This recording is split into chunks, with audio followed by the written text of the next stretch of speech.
Missouri School of Journalism, welcome to Global Journalist. I'm David Reed. China has dramatically increased its economic influence in Latin America. The United States is still the region's largest investor, but China is now in second place and gaining a larger market share.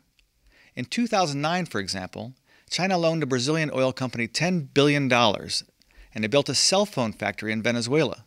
The next year, China signed a $10 billion deal for the construction of railroads in Argentina. And in March, Ecuador agreed to auction off one-third of the country's Amazonian rainforest to Chinese oil companies. But all these deals pale in comparison to a project in Nicaragua. A Hong Kong company wants to spend at least $40 billion to build a canal across Nicaragua to connect the Pacific with the Caribbean Sea. It would be wider and 5 times longer than the Panama Canal. Nicaragua's legislature gave the company the rights to build a waterway and connecting ports. The canal would be a giant boost for Nicaragua's economy, but would also likely pollute Lake Nicaragua, a vital source of drinking water. On today's program, we'll examine the economic and geopolitical implications of this surge in Chinese investments and trade in Latin America. But first, World Watch with Raymond Tungakar. Former South African president and anti-apartheid leader Nelson Mandela died today. The country's current president, Jacob Zuma, announced the news in a televised speech, saying, quote, "Our nation has lost its greatest son." Mandela led the nation's transition from white minority rule in the 90s. He was 95. In Ukraine, hundreds of thousands of protesters gathered in Kiev to oppose President Viktor Yanukovych's decision to forgo a deal that would bring the country closer with the European Union. Pro-Europe demonstrators have occupied a central square in Kiev since Sunday after erecting barricades to keep police away. Today, a senior American official urged protest leaders to find a solution that would effectively keep President Yanukovych in power. Fighting erupted today in the capital of the Central African Republic, just mere hours before the UN Security Council approved a peacekeeping force made up of French and African troops. France's foreign minister said that about 1,200 French troops would be deployed to the country, which has been governed by a mostly Muslim rebel coalition since March. Earlier this morning, anti-government forces, mostly made up of Christian fighters, reportedly attacked a military camp and a neighborhood around an airport. The fighting in the capital is the heaviest seen in months. At least 60 people are reported dead. And that's it for this week's World Watch. As the United States has been preoccupied with Iraq, Afghanistan, and now is making a pivot to Asia, China is getting a larger foothold in what Secretary of State John Kerry calls America's backyard. Joining us to talk about China's influence in Nicaragua and the rest of Latin America are Tim Rogers, he's the editor of Nicaragua Dispatch, and Margaret Myers, the China and Latin America Program Director at Inter-American Dialogue. Also with us is Benjamin Kreutzfeldt, a professor in contemporary China studies at CESA, a business school in Bogota, Colombia. Welcome to Global Journalist. Thank you. Tim, the headline of your analysis on the Nicaragua Canal project is a question, bonanza or boondoggle? Let's start with the rosy scenario portrayed by the Sandinista government and the Chinese investment company. Sure. Thanks for having me on the program. I'll try and outline this in very broad strokes, which is basically all the information we have anyway. They are saying that this will be a $40 billion project. That number doesn't appear to be based on any hard math. No one's sort of shown any line item calculations for that number. So that's the starting point. They don't know what the route of the canal would be. They're currently studying about 6 different possible routes.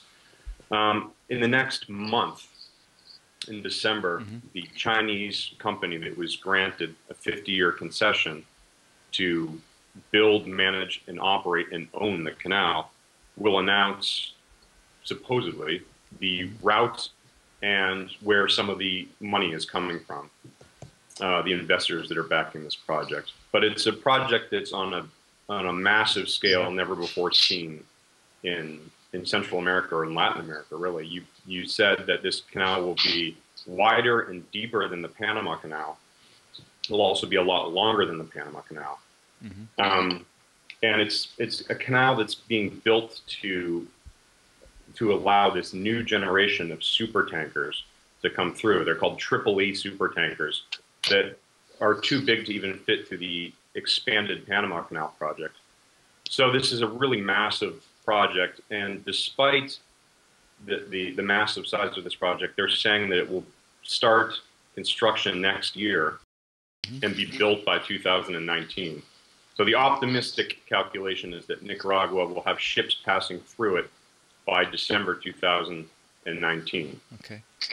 Margaret, so your group tracks the major Chinese investments in Latin America countries. What is your gut feeling about this project?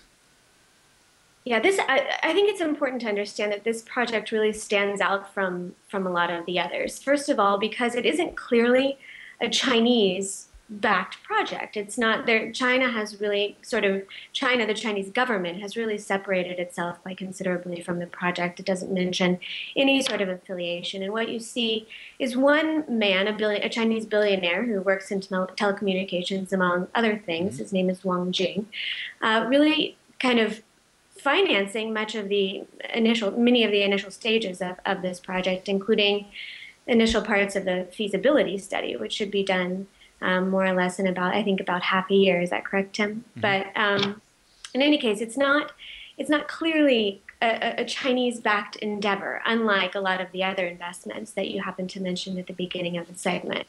And so what will be interesting, as Tim mentioned, is in the next month, seeing who planning to invest in this project, whether it's a wide range of sort of global investors, be they private entrepreneurs or companies, we don't really know, or whether actually there will be some Chinese involvement, perhaps on the part of China's major financial institutions like China Development Bank or others, and that would be something that I think the U.S. would pay a lot of attention to, and also plenty of people in Latin America as well.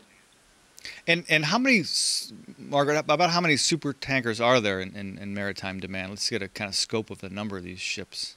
It's the number I've heard, and you get different calculations about this, and I'm not entirely sure. It's about 2 to 3 total, right, existing in the world. So it's not as though there are tons and tons of these super tankers that need to be accommodated. In addition to that, when we're talking about a canal in Nicaragua, it's not going to be an easy endeavor to make this happen, no matter where the route is planned. There are lots of problems, for example, with hurricanes and earthquakes in Nicaragua that you don't encounter in Panama. It will be much longer, as we mentioned, and winds and all sorts of other sort of factors contribute to really difficulties in actually building the thing. So there are plenty of impediments. Benjamin, do you have anything to add on this particular project? Well, yes, I mean, it harks back to the first attempts, and there were many attempts before the Americans finally succeeded in building the Panama Canal, and still today in French you speak of quel Panama, which means what a catastrophe when something really doesn't work, because Lesseps, the Frenchman, tried to get investment to build the canal in the 1880s, and it failed. What is interesting, perhaps, to mention is that this does have repercussions beyond just Nicaragua, China, the US, and so on. Colombia and Nicaragua have had for many, many decades a dispute over maritime rights on 2 islands, or several islands in the Caribbean, and the International Court at The Hague ruled at the end of last year largely in favor of granting extensive maritime territories to Nicaragua, which Colombia was extremely upset about. There was a lot of noise, and a former foreign minister of Colombia, Noemi Sanin, came forward and has been writing articles and is planning to publish a book, or is on the verge of publishing a book, accusing basically the Chinese government of being behind, or having influenced in some way or other through a Chinese judge on the Hague court, having basically made it possible, made it feasible to technically give access to Nicaragua to maritime, to waters around the country that would make this canal possible. But that just shows again that it's something that is little known. The Chinese, as Margaret has said rightly, there are documents that show that the Chinese government has discouraged anyone in China from getting involved with Nicaragua on this front. So it's a lot of guesswork. And Tim, could you talk about the environmental consequences that are possible with this project, since it does go across Lake Nicaragua? Yeah, so one of the reasons Nicaragua has been so tempting, I think if you're just looking at a map of Central America, is it has this massive lake right in the middle, which looks like it would shorten the distance between the two coasts. The problem with Lake Nicaragua, well, there's several problems. One of the issues is that it's almost like an open sea. You can get 10-foot waves on the lake. It's a massive lake, so it's not exactly smooth sailing. It's also it's very shallow. Most of the lake is shallow, and it runs over fault lines. So they would need to do some massive dredging of the lake. And what's been explained to me is that the silt in the lake is so fine that they would constantly need to be dredging just to keep it deep enough for these ships to go through. So this is another one of the questions that hasn't been answered about the canal. Is it even feasible to build this thing? And the other concern, the long-term concern, is that Nicaragua, this lake is viewed as the future source of drinking water, not only for Nicaragua, but for all of Central America. And so there's concern that Nicaragua is going to poison the well with this thing. Mm-hmm. And there have been obviously other projects in Latin America that have gone sour as far as environmental consequences, particularly in Ecuador. Margaret, how does this fit in as far as comparison with other projects as far as the possible environmental consequences? Yeah, that's an excellent question. It's a difficult one to answer because so many of the deals that China has struck, be they major loan agreements or actual sort of investments on the part of state-owned enterprises or on the part of provincial level firms or independent firms, have kind of yet to begin in many cases, especially those that would have major sort of environmental implications. And when we look at the case of Peru, there's a lot of mining activity going on there and a lot of planned mining activity on the part of Chinese firms. But really, there's only one example of mining actually getting off the ground and taking place, and that was the case of Shogun Hierro, which is a sort of notorious Chinese firm. It had some difficulties more with community relations than with environmental relations. Now everybody's keeping a close eye on another firm called Chinalco, which has moved an entire town in order to do open pit copper mining. And so they've done plenty. There are environmental assessments that take place before any of these deals sort of are struck, but they're not always to the same standards that you would encounter among sort of multinationals or Western institutions, if we want to call them that. So I think a lot of that sort of remains to be seen. In other cases, though, you do see the Chinese operating very much on par with their international counterparts. So you have to look at it on a case-by-case basis. It's a bit of a mixed record, as is the case with other international firms. And Margaret, you've lived and worked in China. What do Chinese leaders find appealing about Latin America as an investment opportunity, and are there particular countries they have a greater affinity for? Sure, yeah, that's an excellent question. China's firms tend to go out based on what's called the going out strategy. They go out internationally, not just to Latin America, but globally. And what they're seeking is access really to more in the way of natural resources, which is what we hear quite a bit about in the media when we hear about these investments. They're also seeking opportunities to internationalize their major firms. So big agricultural firms, big mining firms, all sorts of other firms are going out to really understand how to operate in a global sort of situation. And then beyond that, they're seeking employment for a lot of their construction firms at major infrastructure projects, things along those lines. Some of the big state-owned enterprises in China have excess service teams that need to be employed, and going out is a good way to accomplish that. And then, of course, China also has huge reserves, right? Huge foreign reserves that need to be employed. And so a lot of this overseas investment activity is an attempt to do just that. Latin America is extremely attractive because it is so rich in natural resources.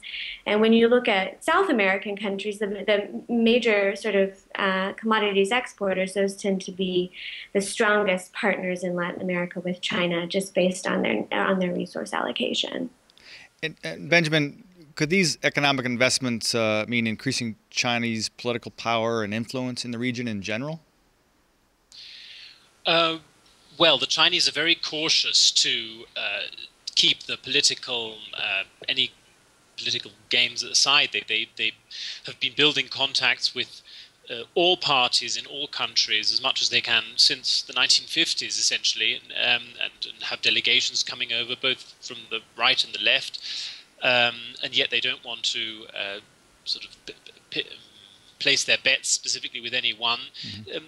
If anything, one could see they have a preference. As Margaret has said, depending on they allocate assets and become more active in countries that have greater resources that are of their interest, but also they find it easier to deal with certain countries. And Latin America isn't more interesting to them than Central Asia or Africa or the Middle East. It's just one more source of commodities that they need and will need more and more. So they tend to engage more with countries where they either have good cultural connections, like Peru, which has a huge Chinese population from immigration early in the 19th century, and countries like Venezuela and Ecuador, where they can deal with the government directly and kind of feel more comfortable dealing with the system. Whereas other countries, such as Colombia, they find much more tricky, and so they've sort of been stepping more cautiously there. Right. And Tim, could you talk about that, answer that question also, and as far as Nicaragua first, what this is going to mean for Nicaragua's power structure, sure. if it comes forward. What's curious and it's easy to lose sight of this is the fact that Nicaragua and China don't have diplomatic relations. And so that's what makes this whole arrangement so bizarre, because the two governments don't talk to one another. At least officially. Mm-hmm. So Central America as a bloc has been, is a backer of Taiwan. And Nicaragua still maintains very close relationships with Taiwan. They have about 47 million in loans from Taiwan right now, and just last month restructured their debt with Taiwan to get another 7 million in loans. So they maintain good relations with Taiwan. Costa Rica was the first country in Central America back in 2007 to sever official ties with Taiwan and opt for China. When they made this arrangement, there was sort of a flurry of promises that were made to Costa Rica by China as part of this courting, and China promised to build Costa Rica lots of infrastructure projects, highways, a $1.3 billion oil refinery, and as a sweetener, they offered to build a soccer stadium for Costa Rica. Of all the promises that China's made, the only one they've come through on was the soccer stadium, which they built several years ago. So there's already frustration in Costa Rica, which has official ties with China, that they're not delivering on what they promised. So to look at the situation in Nicaragua, which doesn't have official ties, which isn't talking to China, is dealing instead with this Chinese businessman who may or may not have ties with the Chinese government, may or may not be a proxy for the Chinese government or the Chinese military, we don't know. It just adds a whole nother layer of mystery and speculative doubts to the project. And that's very interesting what you point out, Tim. Sorry, it's Benjamin here. That there are no official ties, and this is very much a situation that was the same in Panama when the United States government decided to essentially withdraw from the control of the Panama Canal, and Hutchison Whampoa moved in, which is again a Hong Kong company, like Wang Jing is Hong Kong based. So, and there was I remember reading a number of articles by I would say, conservative think tanks in the United States who are extremely worried about Red China taking over control of the, the lifeline of American economy in Central America. So there is maybe still some echoes of that kind of feeling, but that also shows that it isn't impossible. And Hutchison Whampoa, Li Ka-shing, they do have ties with Beijing. So often these sort of proxy relations do mean something. It's quite an interesting aspect to it. I want to talk about other forms of Chinese influence in the region. China is opening Confucius centers across Latin America and investing in media outlets. What impact might these exercises of soft power have, Margaret? Yeah, I mean, I think the number right now, I could be wrong about this, is about 23 Confucius Institutes around the entire region. And usually what happens is they partner with universities and there's sort of a shared sort of funding arrangement. And, the idea here, and you read a lot about this in Chinese sort of policy documents, is really to improve China's capacity or for soft power and its sort of soft influence abroad. I think China has been making considerable progress in this effort, not only because of what it's doing in terms of media engagement and also these building of these Confucius centers which teach language and culture, but also because there's considerable interest in Latin America now, increasingly so, in learning Chinese and learning more about China, because there's a real sense that there is tremendous opportunity with respect to China, that China is an important partner in the region. China, according to the Economic Commission for Latin America and the Caribbean, which is part of the UN, was more important to the region's growth over the past few years than the United States was. So, the idea is now to begin learning more about China, and a lot of that's coming from countries in the region and from people with their own sort of initiative. Okay. I know Benjamin, I believe, is there a Confucius Institute at Isesa or no? No, but there are two in Bogota now. Right. It does vary. Again, you were saying earlier, case by case, Margaret, and it's also country by country. I mean, Colombia is an example of a country relatively xenophobic. The relatively few foreigners, particularly Asian foreigners here, and so having 2 or 3 Confucius Institutes doesn't really make much difference. Still, everybody wants to learn English, then German, then Italian, French, whatever. Chinese comes long down the list, and even if those that do start don't end up really going on for very long, there is a sort of certain idea that there may be some opportunities out there. But I think, again, if you look at somewhere like Ecuador or Peru, that's fascinating, where there have been government officials or former government officials who've actually embraced, speaking of Chinese soft power, who've embraced Chinese ideas. There's a recent book by possibly ghost-written by Alan Garcia, the former president of Peru, called Confucius and Globalization. And it speaks, he basically has completely bought into the idea of a Chinese more benevolent, more even-handed partner in growth. And Ecuador, a minister recently also was saying that Ecuador shared the Chinese dream. So certainly there have been successful efforts by the Chinese, and of course backed by the economic growth and loans and investment and so on, that have persuaded some people with a big voice in Latin American countries to sort of share this, to join this, to bet on this, on the Chinese dream, on Chinese expansion in the future. So okay. that seems to be working some places. I want to get Tim's answer on this, but before we continue our discussion, I want to remind everyone that you can view or listen to this program anytime by downloading our podcasts at globaljournalist.org. You can also find interesting articles, photos, and interviews related to our program on our website. This week, there are stories on Nicaragua's canal project and China's influence in Latin America. Please send us questions or comments via globaljournalist@kbia.org or our Facebook page. You could also follow us on Twitter at globaljourn. Tim, what's your experience with this idea of the Chinese soft power?